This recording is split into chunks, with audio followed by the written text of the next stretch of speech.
Genesis 2. Thus the heavens and the earth were finished, and all the host of them.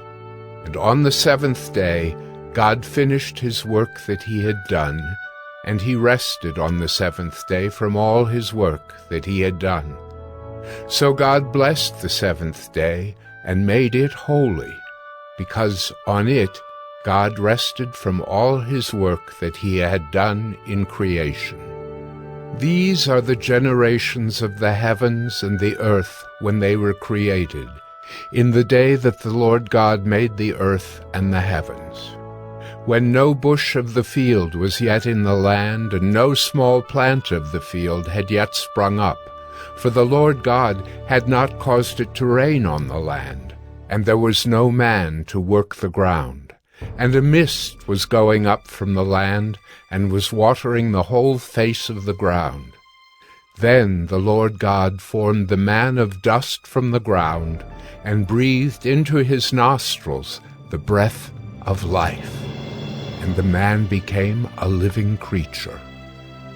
And the Lord God planted a garden in Eden, in the east, and there he put the man whom he had formed. And out of the ground the Lord God made to spring up every tree that is pleasant to the sight and good for food. The tree of life was in the midst of the garden, and the tree of the knowledge of good and evil. A river flowed out of Eden to water the garden, and there it divided and became 4 rivers. The name of the first is the Pishon.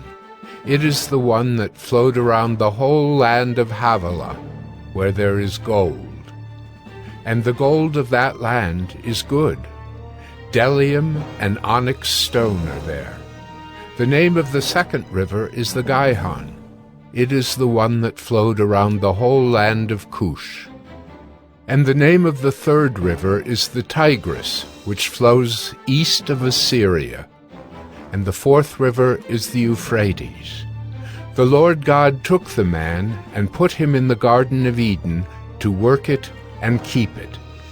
And the Lord God commanded the man, saying, You may surely eat of every tree of the garden, but of the tree of the knowledge of good and evil you shall not eat, for in the day that you eat of it you shall surely die.